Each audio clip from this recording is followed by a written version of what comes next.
Thank you, Joni. Thank you, Daystar. Thank you, Paula. And thank you, ambassadors, and the many friends of Israel from the Christian world. This is the city and the land where it all began. The Judeo-Christian tradition that promoted the belief in monotheism, a single God, that developed the idea of the sanctity of life, the sanctity of individual life, the idea of freedom. In an ancient world that was swamped with massive slavery, to build these ancient empires, the Jewish people came out with the idea that slavery should be limited and ultimately removed. This was revolutionary. The beginning of the idea of freedom began in this land. And that idea spread throughout the centuries, and especially in modern times, and changed the world. It gives hope to the world. It gives meaning to our lives. It gives a bond between the world's greatest democracy, the United States of America, and the world's vibrant democracy here in Israel. And that's a partnership that is bonded in faith, in history, in tradition. I had the great privilege of being invited to speak at the joint session of the American Congress. And I look on the wall and I see the quote from Moses. That's our common tradition, our common wellspring. We're immersed in the Bible. We live the Bible. We have a future because we have a past. And that past is shared by millions, hundreds of millions around the world. And I want to thank you on behalf of the people of Israel and the Jewish people for that enduring friendship, which is the mainstay of our present and future ability to live in a free, prosperous, and peaceful world. But that bond is being challenged today. It is being challenged today by a fanatic fundamentalism, an Islamist fundamentalism that seeks to subjugate all Muslims that they view as infidels, eradicate the American and obviously the Israeli presence in the Middle East. They call America the great Satan. Israel is the small Satan, perhaps, but it's a small Satan standing in their way. And we fight them. We fight them together, as we recently have with President Trump's leadership and our partnership. And yet we see the effort to break down our bond in America, in other parts of the world. That partnership that promotes Judeo-Christian values, that protects in Israel Christians as nowhere else in the Middle East.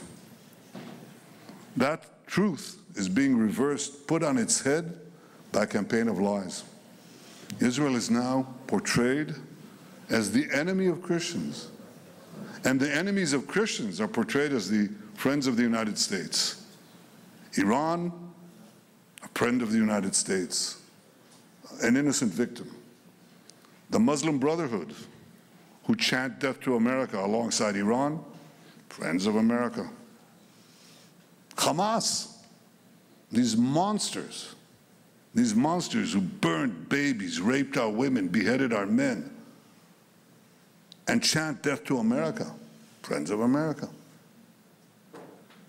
Israel has a thriving Christian community, the only thriving Christian community in the broad radius of the Middle East, where Christians are not tolerated, they're cherished. You can light Christmas trees in Nazareth. But in Bethlehem, the birthplace of Jesus, when Israel left and the Palestinian Authority came in, the Christian majority shrank from 80% to under 20%. because there was no more Israel to protect them. We cherish our Christian friends. We protect the Christian holy sites, not only the Church of the Holy Sepulchre, but in the Galilee, not only in Nazareth, but in the Galilee, in Capernaum, where Jesus preached for 3 years. We uphold and cherish those sites.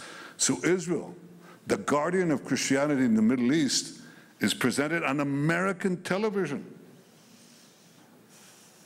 by purchased influencers. It's presented as the enemy of Christianity. What folly, what lies, what a travesty of truth. So one of the things we have fought now, a 7-front war, we have an 8th front. And that is the front and the battle for truth. And I can think of no one who can carry this battle alongside with us, no one who can do it better than you on this channel, than you, Paula, and our many Christian friends who must fight for our common values, who must stand up for the truth. And by standing up for the truth, you stand up with Israel, and you stand with the Jewish people against this abomination of falsehoods. We can win this war exactly as we win the 7-front war. And I thank you for your support. I want to address also the ambassadors who are here. Your countries have strong Christian communities and a strong bond with this too. And I want to thank you for your support and the many, many, many millions around the world who voiced support for Israel during our great battles here. We haven't finished, but we're winning, and we'll continue to win. But the main thing that I want to stress is the importance of winning the battle for truth. And that is a battle that we fought even as we speak now. Israel is presented as though we are applying a campaign of starvation in Gaza. What a bold-faced lie. There is no policy of starvation in Gaza, and there is no starvation in Gaza. We enable humanitarian aid throughout the duration of the war to enter Gaza, otherwise there would be no Gazans. And what has interdicted the supply of humanitarian aid is one force, Hamas. Again, the reversal of truth. Hamas robs, steals this humanitarian aid, and then accuses Israel of not supplying it. Well, we've enabled the amount required by international law to come in. There are hundreds and hundreds of trucks loaded with tons. So far, we've supplied 1.9 million tons of food since the beginning of the war, almost 2 million tons. And now we have hundreds of trucks that are waiting on the Gazan side of the Kerem Shalom crossing. And it's international organizations, some of them very well intended. And it's the UN too. Food that they purchased. And we said, go ahead, deliver it. And they said, we can't, because combat is going on. And we say, yes, we're combat, we'll fight. Where we're fighting, we'll continue to fight. But there are safe corridors. You can bring the food to anywhere you want. That is not a problem. So we've just announced that formally. Here are safe corridors. And the UN has no excuses left. No excuses left. Stop lying. Stop finding excuses. Do what you have to do and stop accusing Israel deliberately of this egregious falsehood. There is no starvation in Gaza, no policy of starvation in Gaza, and I assure you that we have a commitment to achieve our war goals. We'll continue to fight till we achieve the release of our hostages and the destruction of Hamas's military and governing capabilities. They shall be there no more. We shall not have any more of these massacres. We shall not have any more of these monstrosities. We stand for human freedom and human life, and that is not commensurate with Hamas or with Iran, other Iranian proxies. We have fought this battle together. We shall win it together. And I want to assure you that we have great faith in your faith and in our faith. We have a common bond. It is strong. It is something that represents the vast majority of Americans and I would say just about all Israelis. And by the way, Jews and non-Jews alike, because we know that our standing together assures our common future. So I want to thank you on behalf of the State of Israel for everything that you're doing, and as the saying goes, for everything that you will do.